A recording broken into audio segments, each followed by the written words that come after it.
So what I'm going to do is I'm going to start in Market Finder. And remember, I'm trying to find the value. And we know we're going to California, but I want to make sure that you guys understand kind of like if you want to do nationwide or hop into more areas, the overarching importance of just seeing our economy at a high level. Okay. And so looking at the nation right now, I can see that our median home value is around 375. Right. This is looking at, real estate data. If you're looking at the Fred data sets, maybe it's off, off by like 20K or something. It's going to be nothing that really is going to impact us, in general, but around 375,000. This is a really good indicator. If this continues to grow, it either means that property is becoming more valuable in the US or value, the American dollar is becoming cheaper. Probably the latter. But like in general, it is a very important number to know because if I'm in California, for example, or I'm in Miami and I'm marketing to $600,000 properties, I immediately know that I am in the top percentage of American citizens that would be buying a $600,000 home, like in terms of their income levels, right? And so I need to keep that in mind because if I'm trying to do volume, I need to know that volume may not exist in that price point because if there's no industry there, there's not enough jobs to support that income, it wouldn't work well for me. Okay. Unless I'm very niche. Okay. So I like to just see that in general. I like to look at the breakdown and then I like to switch it to single family residences and see what it looks like if I do that. So if I switch it just to single family and remove stupid condos out of it, it goes up to 400,000, or vacant land and condos. If I did only condos, it'd probably go up more. Yeah, a little bit. So just single family, maybe you do mobile homes, just whatever it is that you're focused predominantly on as an asset class, you can put it in there. And then it's already set so that we can have it there when we move into our next market. But it's a good thing to know. All right. So just keep it at that. All right. I'm going to remove it for now. And now I'm going to click on California because we're going to do California as our county.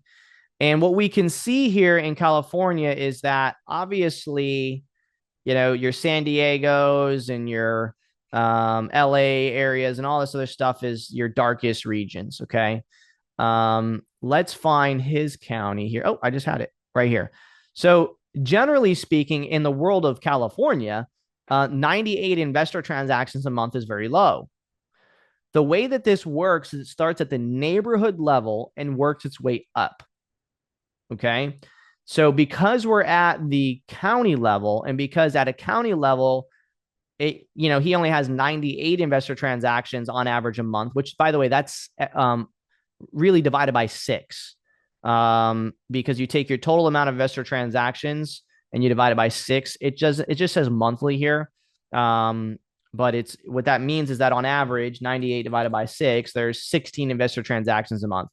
That's fine. That's not terrible, right? If we were to open up Market Finder again here, just to show you Okaloosa County, Okaloosa County is at 325, 246, and yeah, so at 325, there's multiple seven-figure operators within Okaloosa County, right? But you're also dealing with a lot of like stuff down here. If you look at your county level, or your zip code level, notice how your zip code level 32541 is 98 alone, right? And so when you go down to those averages get drawn down. What I'm trying to illustrate here is that the averages get drawn down because you have neighborhoods or zip codes that are very low. So just because it's at 98 does not mean that there isn't, more transactions happening in those zip codes inside of it. It's just that there's other zip codes that might be really low in transactions that drive the overall average down for the county because at a county level, we're getting the averages from the zip codes. Does that make sense? And your zip codes get your averages from the neighborhoods. And your state gets your averages from all the counties.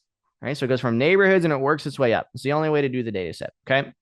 And so just because like Sacramento has 863 doesn't necessarily mean that there's not transactions enough for someone to make a fair amount of money inside this county. It just means that if I was in California, I'd have more opportunity within Sacramento. That doesn't mean that I just go market there, because it might not match my overall business objectives and goals. So making sure you understand your business goals and objectives is really important. I might not want to delve into Sacramento. I might not want to step foot in Sacramento or any of these counties to the south, and I might want to stay up in the sticks. And so therefore I might be in a couple different counties here, and I might have my niche up here. And so just keep that in mind. Like sometimes people look at different counties and be like, oh wow, like there's 1,500 transactions here, and so I'm going to delve into that area. It's like, no, like you can have someone who creates a business and they go down into San Bernardino or Los Angeles and they die. They don't succeed, but because they think there's more transactions, there's more opportunity. In the sense that that they're going to be able to seize themselves. It's not that that's not true. It's that like you can have someone who's just as successful in a county like this over here, depending on your operational efficiency. That's what I'm just trying to say, right? But if I was a remote investor, like say I was just Tyler deciding to start marketing in California, like I wouldn't just go choose this county, right? I would end up going here and I would end up choosing a county that does have a high amount of investor volume. I would just narrow down into the best zip code and the best 3 neighborhoods in that zip code to verify if I can get deals there. Right. Just because as an outside investor, as someone who doesn't live in, California, I would want to have more opportunity to mess up. Right. I would want more opportunities, more leads that I can talk to, that I can't dispo, that I can't get rid of, but at least the volume's there for me to be able to try. Right. Whereas there's a lot less volume here overall, period. Therefore, every lead matters just a little bit more, if that makes sense. Okay. All right. So let's hop now down into this county.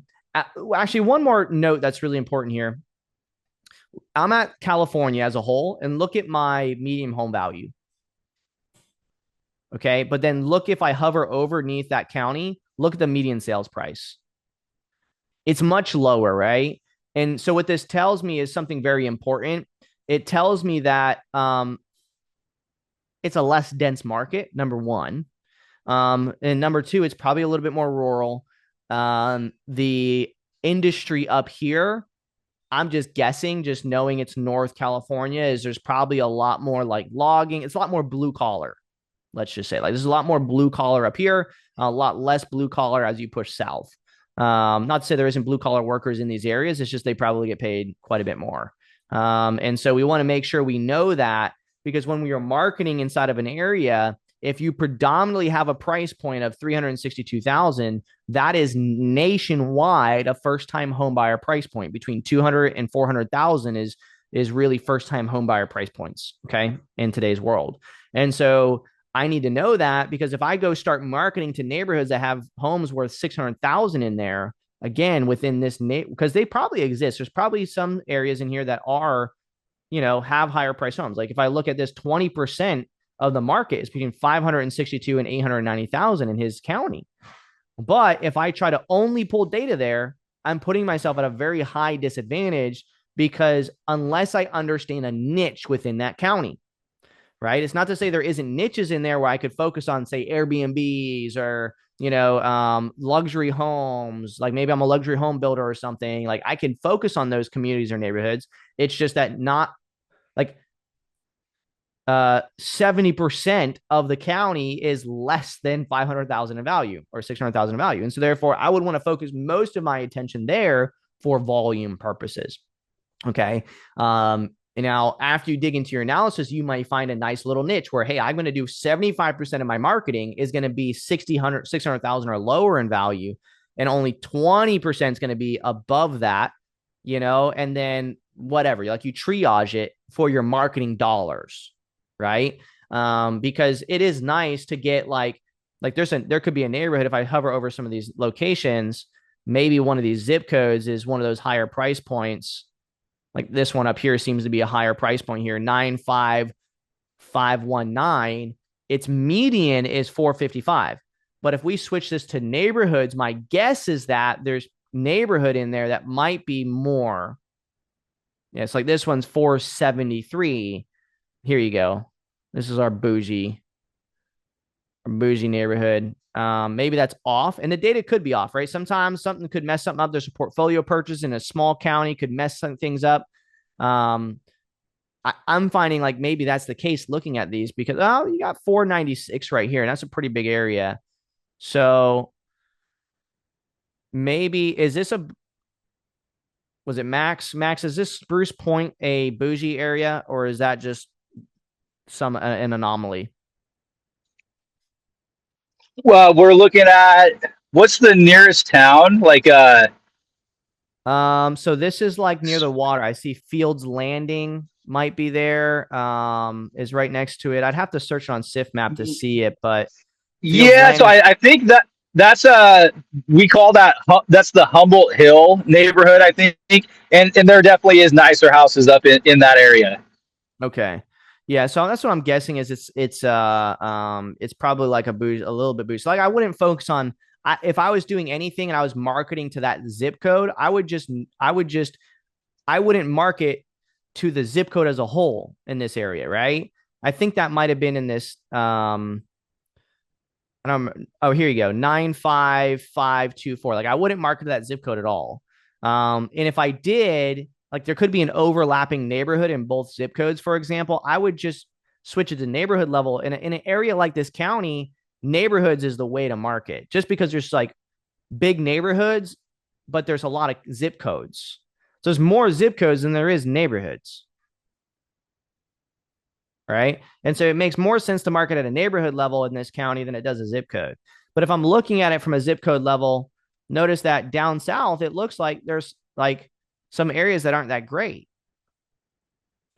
you know? But if I look at it from a neighborhood level,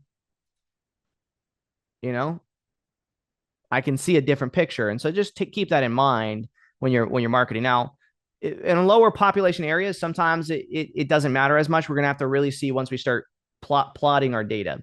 So let's just do this at a zip code level first, and then we'll do it at a neighborhood level. Okay, so we'll keep our focus. All right. So first and foremost, we need to build our property characteristics. So what I do is I go to the county level now. First thing I look at is my medium home value. I'm going to scroll down. I'm going to look what is my property types breakdown, and I see there's 25% of this county is land. So I need to switch this to single family residences before I do anything more, because that's going to drastically change what the investor activity looks like for single family residences. Unless you're, a land investor only. And even if I was, I would still analyze single family that way because there's still a correlation there, right? So I'm going to click apply and I'm going to see if that changes anything. Generally, doesn't look like it changed much, but it did change my medium home value to 441. Okay. And so I'm going to add in mobile homes just to see if there's any there. 10% are mobile homes. Okay. So we definitely want mobile homes. Let me just look at townhouses really fast. There's no townhouses. So we're just going to keep this place at mobile homes and single family. And so what I'm going to do is I'm going to look at my medium home value and see 427. And what I really want to do is keep my price points within my medium home value plus or minus, 100K or whatever, right? Between 20, depending on what I see under home prices here. So if we look at home prices, we see that 18% is between 200 and 350,000. 18% is between 500 and 900,000, or 560 and 900. And our big sweet spot is between 350 and 550, which actually aligns pretty closely to like 100K plus or minus our medium home value, right? I like to stay within the 60%. And because some of these zip codes, if I hover over some of these zip codes, I'm seeing that I'm not getting too many addresses or zip codes that have, below that, unless I'm down south, in some of these rural areas. I'm going to predominantly focus on that price point. I'm going to say between 300 and 600,000 is probably the sweet spot here. That would give me the middle of the tier on this lower end of the market, and it'll give me the bottom of the tier of the market above it. And so it kind of gives me a nice wiggle room there, because estimated values can, have some variance. So what we're going to do is we're going to update my property characteristics between 300 and 600,000, which is a little bit tighter. We're going to keep it single family residences and mobile homes. I'm going to scroll down and look at my age of properties, and I see most of these are a little bit older. So we're going to go 2010 and older. We're going to keep that. I always do 5+ years of ownership and 30% equity off the rip. That's like my base period. In California, now this isn't like San Diego or any of these other areas that have like probably a lot of like, I don't know, big money. And so 30% probably still accurate here, but you might be able to get away with 20%. Your local knowledge is going to kind of help with that. For me, I always do 30%. And then if I want less equity, then I can add that. But for the most part, what you're going to see when we start looking at our sold properties, that most properties are going to have 30% or more equity. Okay. What they sell to an investor. All right. So we're going to leave that in there. So that's our base. And so what I'm going to do now that I have an idea of what my base characteristics are, I'm going to go ahead. I'm going to update my map so that I can have that done. So I'm going to go to my market finder. I'm going to copy this name because it's a spelling I don't remember. I'm going to click on the county. And yeah, look, I mean, he's only got 55,000 properties in the county, period. Very small population, which means that Max has to stay very niche in what he's doing. And in order for, let's just give a situation here. So let's just say Max, I don't know how long Max has been in business or what what his current business looks like, right? But let's just say Max is trying to expand his business and close more deals. He has consistency, is getting like 1 to 2 deals a month, and he's looking to really expand out, but he's having trouble doing that. What Max would have to do is Max would either have to tap into a very granular niche within this market, or he'd have to hop into another county nearby, because just based on the amount of properties in general, like 100,000 properties, single family residences is really where we want to see in a county in order to have like continuous, deals, in order to not continue to have like a slippage, if you will. There's a certain amount in an operation of operational inefficiency that always exists, and because of that, we do need to have some form of amount of data or opportunity, like I was mentioning earlier, for that slippage and inefficiency to be compensated by, opportunity, right? It's kind of like, if you guys have ever done the claw machines, like the ones that are in like the kids area, where every time you put the claw down, like pretty much 7 times out of 10, you're gonna win a prize. Like, it's kind of like, that's like going to be my analogy here. At a certain point, in a smaller market, you end up forcibly being elevated into the adult claw machine, where every time the claw goes down, you really have to have high skill set in order to get the claw to bring a prize, right? And so you'd have to get into some sort of new construction, or you have to get into other pockets inside of this county in order to really scale it out even bigger, or become the number one company in the county, which is obviously always an option. But it really depends on what you're doing. Okay. So what we're going to do is we're going to update our estimated value here between 300,000 and 600,000. This is also what would be considered a rural market, by the way, in case anybody's wondering there. If it's under like 100,000 properties, and especially at 55,000, that's a pretty rural. We're going to do single family, and we're going to do our mobile homes. And period, we only have 25,000 properties to market to, and that's not including ones that have already sold recently, right? And so now let's add in the rest of our criteria. We're going to say it had to have been built 2010 and older, and it has to have been owned for at least 5 years. And by the way, because this is the case in his market, It also could be a positive thing because there might not be a lot of investors even here, right? You guys all know of like the old 80-year-old man in like the small town neighborhood that is the millionaire that no one knows he's a millionaire, right? Like kind of philosophy. He owns like all the houses in the area, and it's like 5,000 people population. It's just like you can, it doesn't mean that you can't make money and you can't, grow a business and become wealthy in a smaller location. It's just, it depends on what your goal is. If you're not closing on properties, like that's going to become a lot harder, right? So just keep that in mind. Like you kind of, your deal sizes might vary in places like that. All right. And so we got our years of ownership. We have our year built. Now we're going to add in our equity percentage under our financial details. We're going to say equity at 30%. We're going to click apply. And this gives us our base. Look at that, 5,700 people, right? Very small amount. And so this means that for someone like Max, I would not do bulk like cold calling, most likely, because we haven't even narrowed down to the top zip codes yet. Very slow, low amount of volume, and Max probably should be in multiple counties, or he needs to widen this up quite a bit.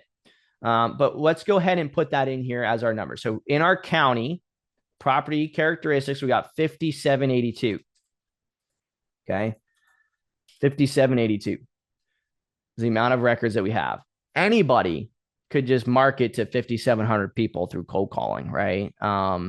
And in a situation like this, it kind of becomes really clear how it's important or why it's important to become more sophisticated and understand, like, if he was to pull the widest data set he can, like, he can't just pull 10,000 records per VA every single month, like you'd have to become more sophisticated.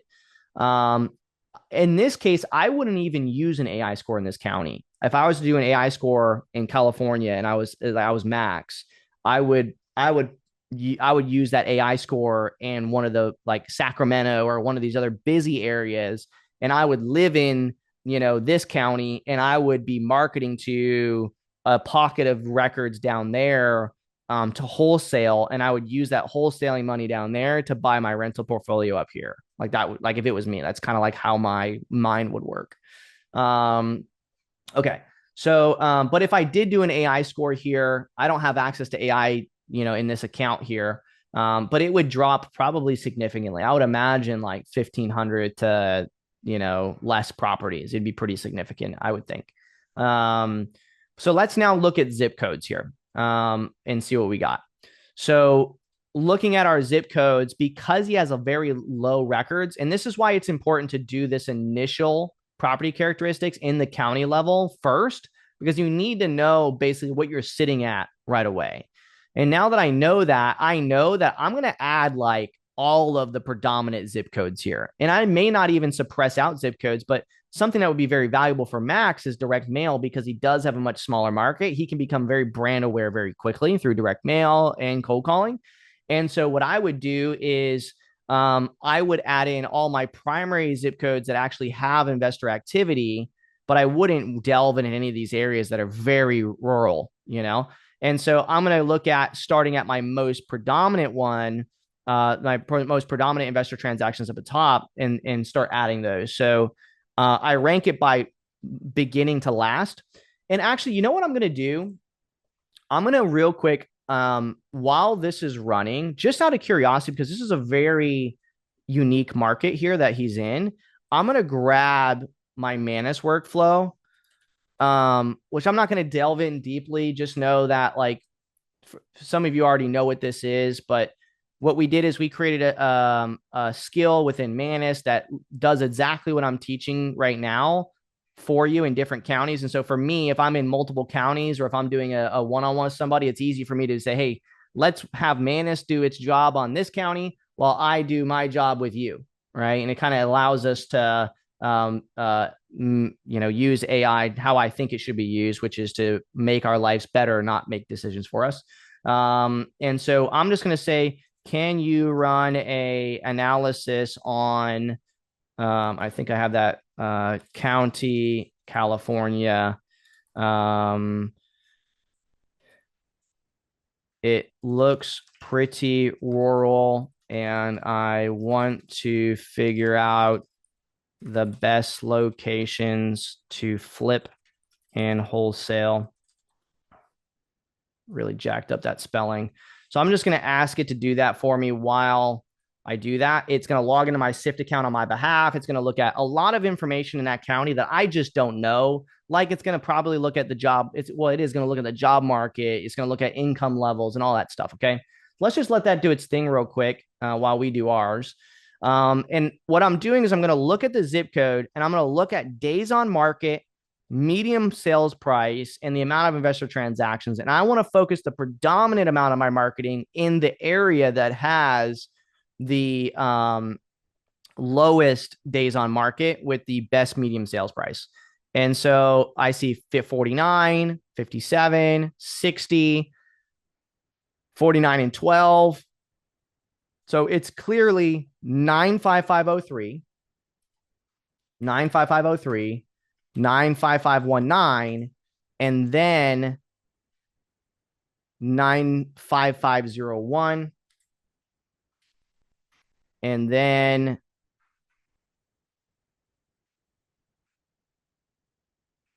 95540.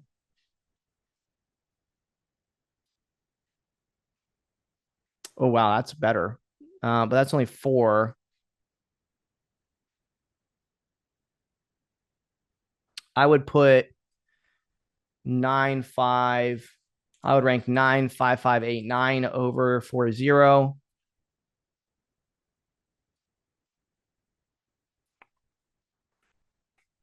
$55. It's only 2 transactions, not very many. But you don't have very many addresses either, so that helps us here. Like 76 days on market, like that would be my last. 83 days on market. Okay, we're gonna do 95521.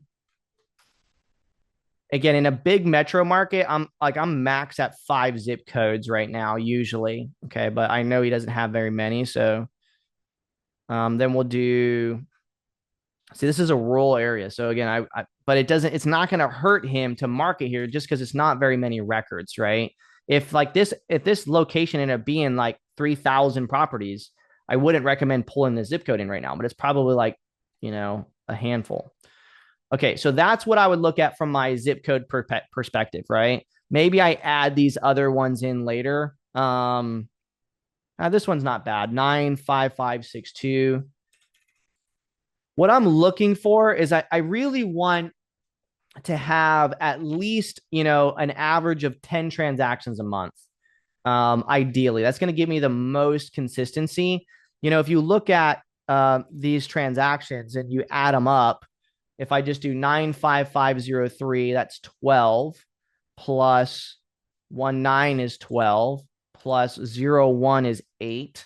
And I'm looking at the total investor transactions for 6 months here. 01 is 8. 40 is 5. 89 is 4. 21 is 4. 62 is only 2. And we divide that by 6. We only get 7 transactions, almost 8 transactions a month. So you can definitely get a deal out of this a month for sure. But to say you can get 3 to 5 a month would be a very big stretch. And that's why I mentioned what I said very early on when I seen how little records are. You can definitely get a deal a month out of here. The question is, like, can you consistently get 2 to 3 deals? Would you have enough lead volume to make that happen without going very niche, like doing a lot of deep prospecting, making sure you have a really high contact rate, right? That's the most important thing here. All right. And so now what we're going to do is we're going to change this from zip codes to neighborhoods. And what we're going to see is what is those most predominant neighborhoods in the area. And so we see Blue Lake has a lot of transactions, but high days on market. This neighborhood is probably our best right now. Calville. Let's look at some of these ones here. This one had a really high price point. This one's pretty good. This one's pretty good. That's not bad. What I like is that we're able to see more of some of this area that is more rural and what's going on. So we have investor transactions down here, but it's well below. It might not be worth it. I'd rather stay over here in Whitehorn. So add Whitehorn in.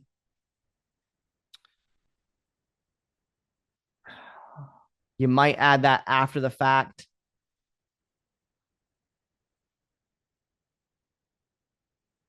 Let's just stick with those four for now. Blue Lake has got like such a high days on market. It's just hard to say. It probably doesn't hurt because of the amount of addresses, but it'll be the last thing we focus on. So we're going to grab each of these now, locations in neighborhoods. And we're just going to kind of outline those. We know those are our better neighborhoods. We're going to have the most amount of investor activity.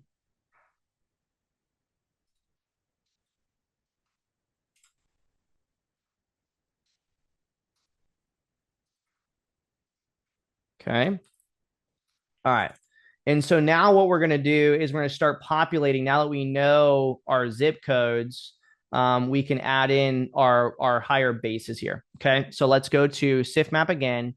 And we're going to now click on our more filters and use our advanced geography. And this is going to narrow down this county just to those zip codes. If you don't have SIFMap Pro, what you would do is you just remove the county and you just add only your zip codes in here, and you would lose the opportunity to do neighborhoods. Okay.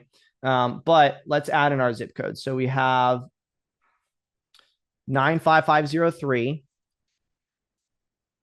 95519, 95501, 95589, 95540.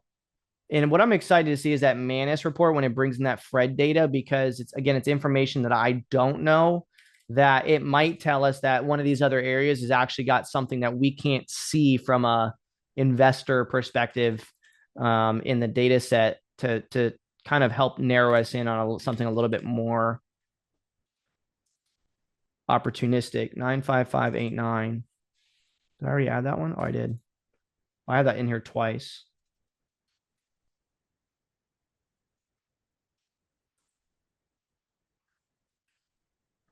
All right. So that's 1, 2, 3, 4, 5, 6, 7. 1, 2, 3, 4, 5, 6, 7. So that's 7 zip codes. We're going to click apply. Let's see how much less records we get. Actually, look how ironic that is. Like none. That means that like these areas are very, very rural to everything outside of all those main zip codes. The reason why they have more activity is because it's like the only place people live. But it did remove like 400 or 500, right? So that's good for us. That means that if I was sending direct mail in a market like this, $200 a month in marketing goes a long way, in our world. So I'm going to put that in here. I'm going to add that there. And so we dropped it. Well, actually like 600 properties, 650, which is a good chunk. Again, in an area where, you're trying to maybe build a portfolio or whatever, that makes a difference. All right. And so now we're at this stage where we're going to go into sold properties and really try to narrow down what it is we want to focus on. Like, for example, I might not care about down here because there's just like, unless Max lives down here, but Max might not want to go. I don't know how far that is, but I can tell it's mountainy. Okay. And I'm assuming that's like a 4 or 5 hour drive. I don't know. Maybe it's not. Maybe it's only like 2.5 hours, but it looks like a damn big distance. And I also think that there's only one road that gets there, maybe two. And so I don't know that I would want to mark it down here, although I have a feeling this is a pretty sick town. It's called, oh, dude, I got to look at that airport. Hold on. Let me pull my, I got to dork out. For those that don't know, I'm a pilot, and that just looks like that would be a sick place to fly into. So I just want to go to, I just got to know how long that airfield is. That is a super cool little town. It's like right on the coast right there. Yeah, it's pretty sweet. Yeah. And look, it's got like this creek going through it and stuff. Like it's probably pretty mountain. Here, let's just do this instead. Shelter Cove Airport instead of using my phone. Ah, dude. Yeah, that's sick. Oh, that's not what I want.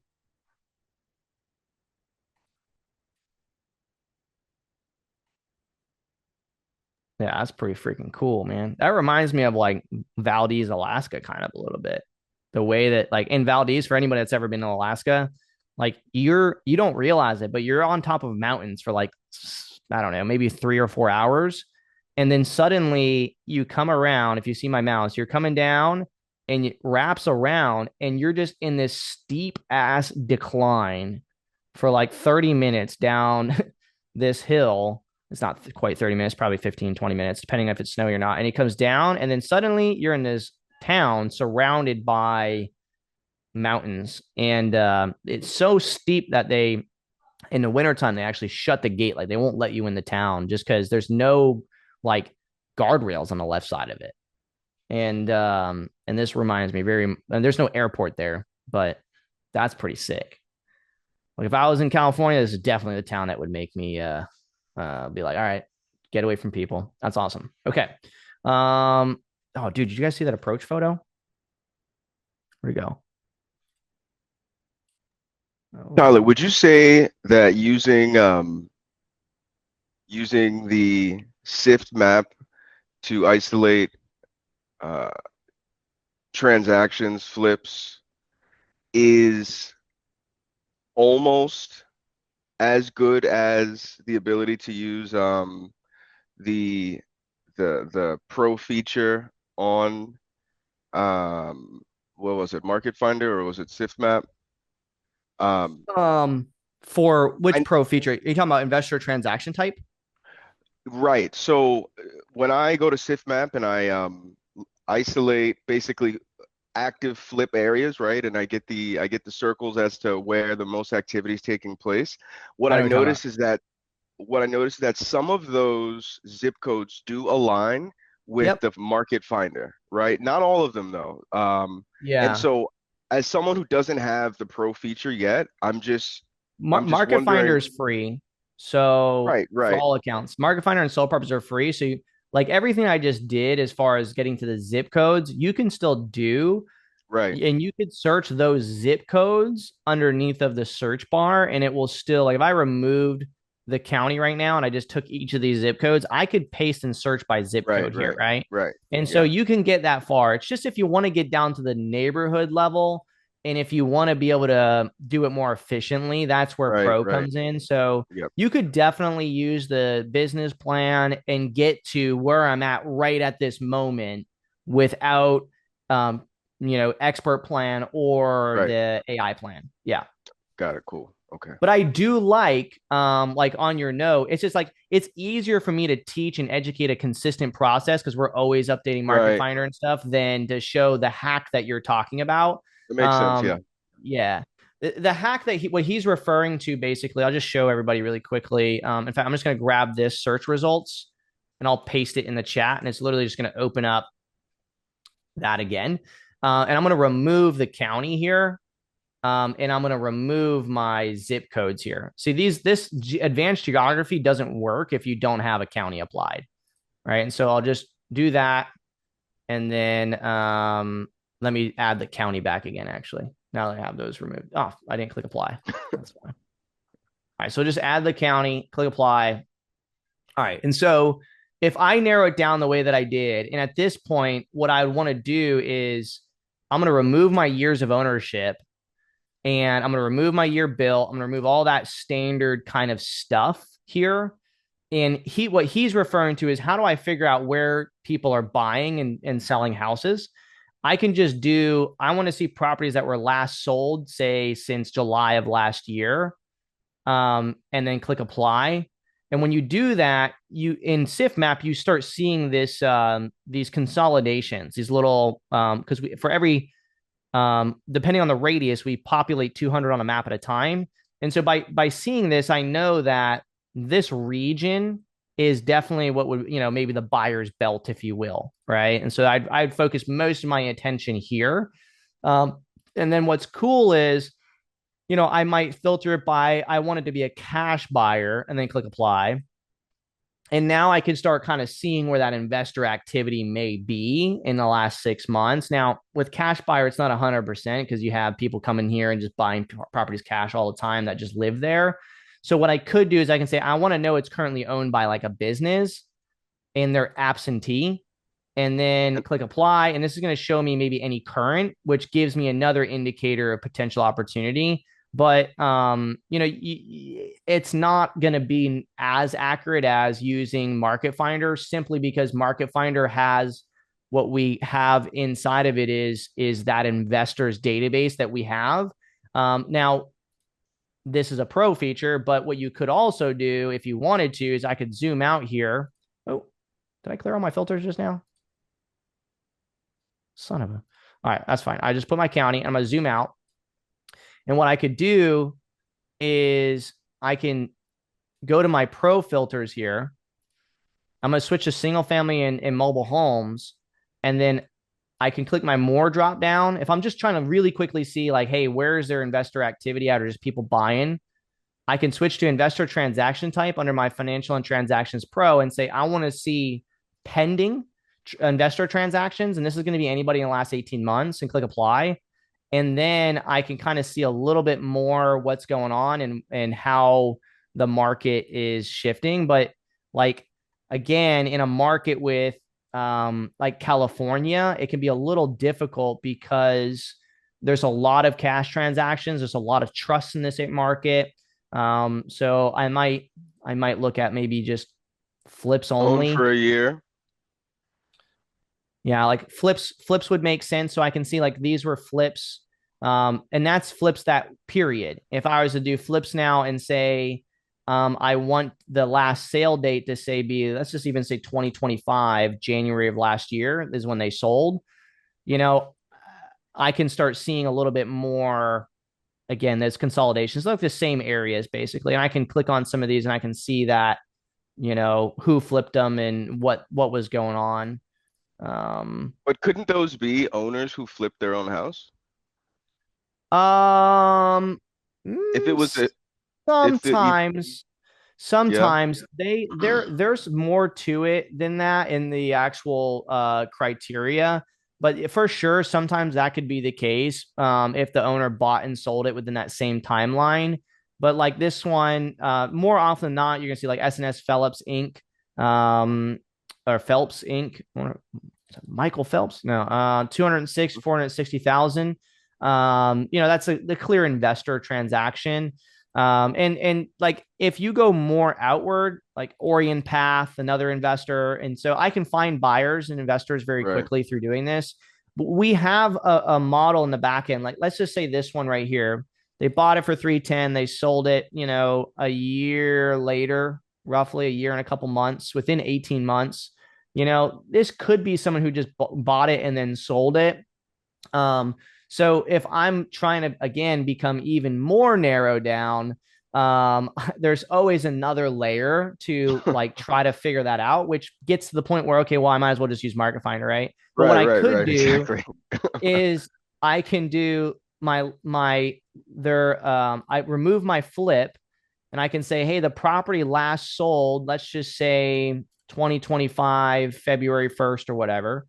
And they own multiple properties right now. Okay. So let's say they own at least 3 properties, and that was a cash sale. And then click apply.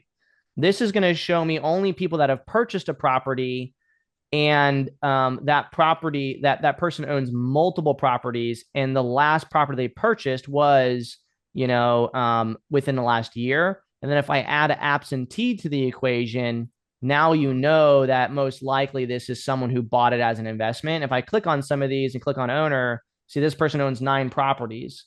And so this is going to give me buyers, but it also, give me consolidation of areas. And again, very quickly, you can see where those hot spots are, like we found from the zip codes, but it's just a little bit more messy. It's a lot of clicking around rather than like a repeatable kind of process. Right. But yeah, no, that's a good question.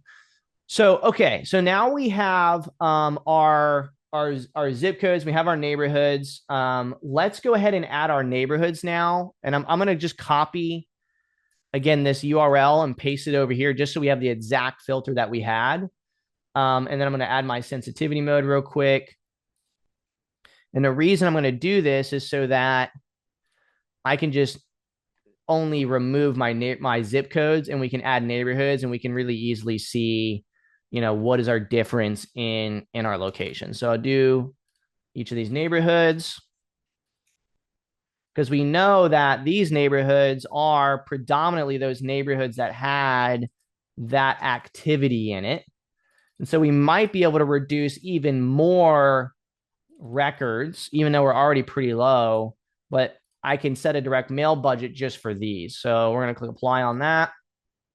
And that brought me down to basically 1,500 properties at the neighborhood level. So if I go,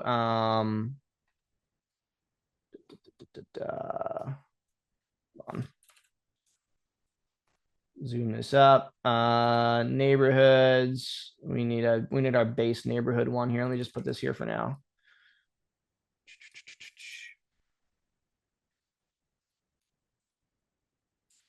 Okay, and so basically what we've done is we've went from 5,700 or 5,800 properties that are just across the whole county that fit our purchase criteria.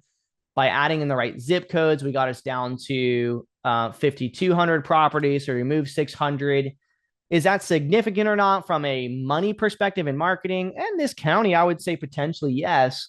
But from a operational, I don't like generating leads in areas that aren't really great leads. And I'm trying to work hard to figure out if I can even close them and spending a lot of time rather than focusing somewhere else does matter. Because those other 600, because no one ever really talks to them, they're like, oh yeah, you give me an offer, you just turn your wheels, right, with those 600 people. So we want to get as close to the people that are more likely to speak to us. And then we narrow that down by going to the neighborhood level with our criteria. We got it down to 1,478 people. So I can spend, $700 a month for just those neighborhoods, and every correct number I get in that list is going to be very valuable to me. There's another layer here, which as a business, you could decide for the sake of him, I wouldn't do it, but you can narrow this to just individually owned properties. And, in his case, it only removes 400. I would say because it's a small county, it's a little bit of records. I would just bring in those 400 people and I wouldn't remove them, right? I would just call all companies and trusts inside of this county and just focus on who you're not reaching and dig into those, find the owners, blah, blah, blah. Okay. All right. So now let's get into sold properties. So we're going to go to sold properties and we're going to filter by California to start with. And then we're going to go to our county. And then what we're going to do is we're going to go back the last 6 months. And we actually have a pretty high prediction rate here in this county. So of the 871 total transactions, 98 of them we flagged as investor transactions. 68 of them we predicted as a sale to an investor, which gave us a 69%. So not a bad AI score, but do I think that I need an AI score to get in front of these people? No, because yeah, it had a high AI score, but because it's not very many records in general, it's not going to save me. The amount that it would cost to upgrade to $1,250 a month would not be worth the reward to reduce $200 a month in marketing, unless I started getting some deals and I really wanted to just narrow in really deep. It's not saying it's not valuable in this market. I'm just saying, for where probably Max is focusing on, it might not be. And Max, I don't know if Max is on AI or not, but what is true is that if I wanted to, because it's only 5,700 people in this market, if I want to just go 5,700 over an AI score of 50, I would put myself in front of 70% of the people that sold to investors. And that's pretty damn good. But with just the expert plan, to save some money on a monthly basis, I could just look at what are the distressors that were on the records. And then looking at my investor transactions, I can just look at what was the distressor at the time that it sold to this investor. And so I can just hover over this. I got out of state high equity, tired landlord. I got absentee out of state, low credit, bad credit, or low income, bad credit, free and clear. I got low income, bad credit.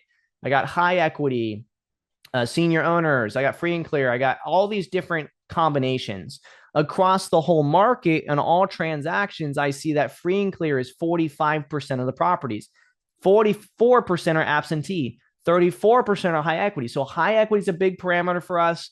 Absentee senior owners that have owned the property for a long time, right? That's our combination. From a distressor perspective, pre-foreclosure and tax delinquency is great. But if it's on any of these other lists and it's also on one of these, then it's going to naturally be in my marketing anyway. So I would focus on pulling my senior owners with absentee as my distressor number one. And then I would still make sure at a higher level, I'm hitting everybody else, especially because I don't have a ton of records anyway. Like if I add senior owners to our map right now, under my advanced distressors, we do senior owners. How much do we lose? A lot. We lose 4,000 properties. But if I take that now, because this is by zip code or is this neighborhoods? This is my zip codes one. I can do zip code plus one distressor here. And that's 965 properties. So I went from 5,100 down to 965 people. So if I was going to say like 5,100 is just not enough. It's like I don't have a direct mail budget for $2,000 a month, right? And I don't even want to spend $1,400 a month. But $1,000 a month across all those zip codes to the senior owners, that's getting me in a really good position. Let me hit those people, right? Or I can add senior owners plus absentee, and I can create a bunch of micro lists that I hyper focus on. But it starts getting very difficult to maintain and manage compared to just grabbing all, 1,400 of these people or all 5,000 of these people and direct mailing these ones, and then just cold calling these ones, and then on a weekly basis saying, hey, who is the people that I'm not getting a hold of? And let me spend the time and effort to dig into their relatives, right? That's like really where you gain a lot more efficiency in something like this. When you have a lot of data, it makes this even more complicated. Like in places like, Dallas and DFW, you have almost too many options. It's like, what do you got to do? You got to narrow in even deeper. An area like this, it becomes pretty simple. Like, let me set a direct mail budget, figure out who I'm going to direct mail, let that continually work. And in the meantime, I'm going to call everybody. And I'm just going to focus on who am I not getting a hold of. That's going to be a very effective practice. But the senior owners, narrowing it down and having that is pretty valuable. So if I now take this information and I narrow down to my zip codes, let's see what I get, because it could change here. Also, I'm looking at everything right now. Let's add single family residences, because that could change our prediction right here. Some of what we're looking at might be land. So that could change it a bit. Let's see. Quite a decent little bit, about 10%. But it didn't really change. It made our senior owners more. It made our tired landlords more. So everything else is still true. Still a lot of equity. It removed 20 transactions. But overall, still looking good. So let's now add our zip codes to the equation. 95503. We're at the tail end of this, y'all. So 95519, and we'll take whatever questions you guys got. 95501. 95589. Prediction rate's getting kind of a little bit more messed up here as I add this. 9. Again, kind of proving like AI score might not be really where I need to focus my energy in this county, just because it's so rural. 95521. Some of these zip codes are bringing it up a little bit. Yeah, so it's iffy, right? I would focus more on distressors here than I would. It seems like there's a decent amount of opportunistic sales. You got absentee owners, free and clear stuff. It also, though, does say that potentially there's a value in land in this market. So you might look into what kind of land deals are happening, because there's definitely land sales happening. Maybe there's a new construction world in this area right now that I don't know about. But I'd want to look into that. But okay, so basically at this point, because I don't have AI scores, I can't really add in some of these other things. But one thing I am going to do is look at senior owners within that those neighborhoods, just out of curiosity. Let's just see senior owners here. How many does that reduce? So 289. So if I was to add a singular distressor to my neighborhoods now, I can focus on 289 people. And so like I would niche click to call these 289 and really focus on contact rate. I direct mail all 1,478. And then I might do a single line power dialer to the 5,000 as an example of like what my business would look like. And I would just really focus on contact rate. And then I would expand that out as necessary, right? And I'd basically take that and I'd start repeating that same model in each county around me. Or I would get into Sacramento and then do the same analysis and focus on the top 3 zip codes, the top 3 neighborhoods in those zip codes. And I would just call through those and have some more volume to play with. Cool. But yeah, I bet you this is a beautiful area. Hopefully it does not blow up and it stays beautiful. So yeah, generally, hopefully you can see if you do this in big areas, this becomes even more critical, right? Because you're really dealing with a lot more data. But you can see how you can go from, 5,000 records and get all the way down to the 289 that are really fitting the avatar of what would sell inside of that given market. And then you add an AI score in this, and it might only be like 100 people. I'm going to show you guys one more thing, which I kind of showed just a tiny bit. We're going to do it against the whole market here because I think it might be useful to look at, because I have a feeling there's probably some sort of rental portfolio opportunity in this area. It's probably could be I don't know what the Airbnb market is here, but I know I would like hide away here. So I'm just assuming there's probably some others.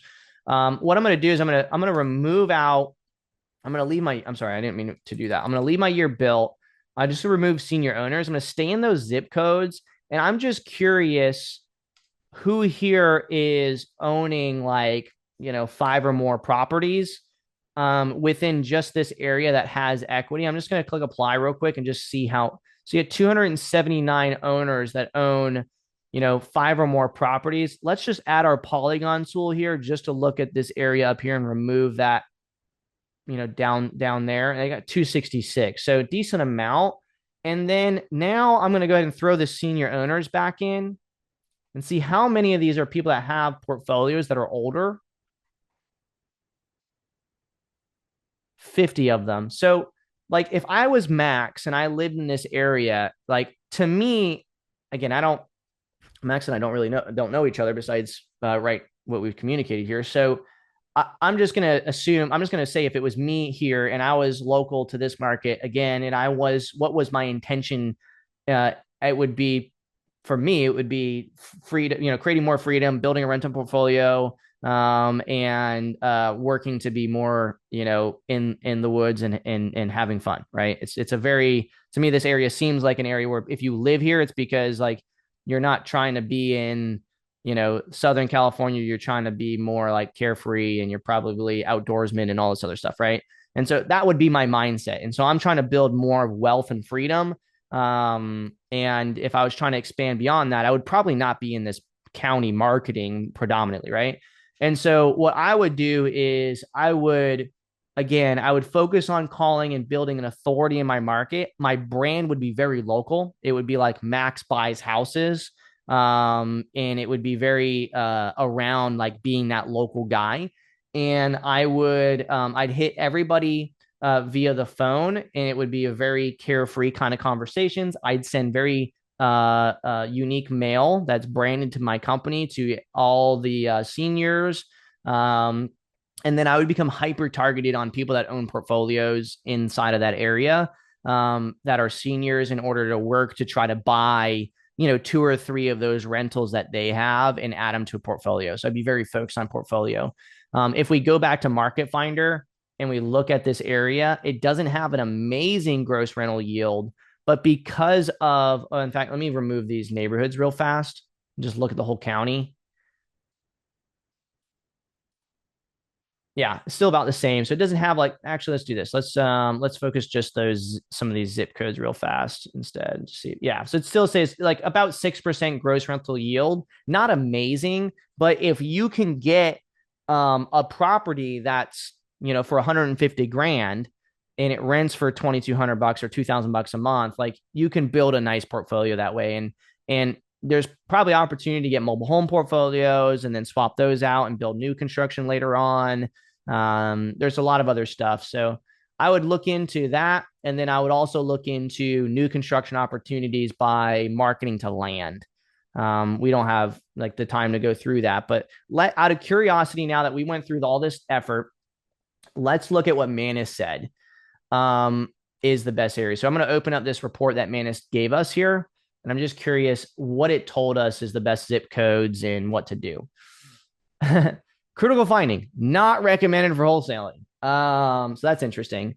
Humboldt County, California presents significant challenges for real estate wholesaling and flipping operations. The market exhibits slow velocity, limited investor activity, and unfavorable fundamentals that make it unstable for traction and wholesaling strategies. Basically, kind of what I said earlier. Like, I can see you getting a deal a month, but I can see it difficult getting like 3 to 5, right?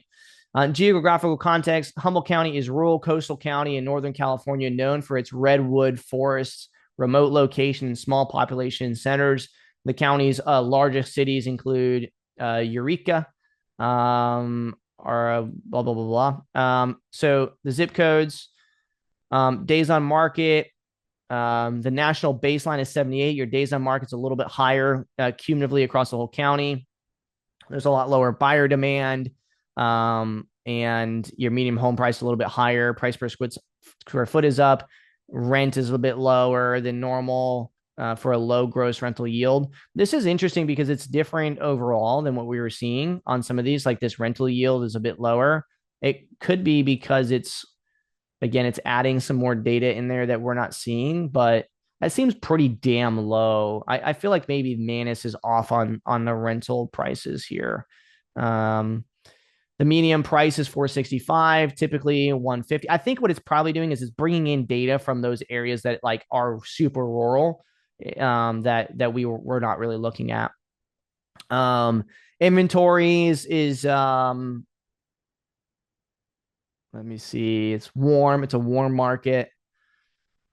I just want to see this with the like, what are the recommendations for zip codes here? Risk factors for wholesaling, comparative analysis, California counties ranked. I don't care about that. Here you go. Recommended zip codes if you must operate here. Sometimes AI is so rude.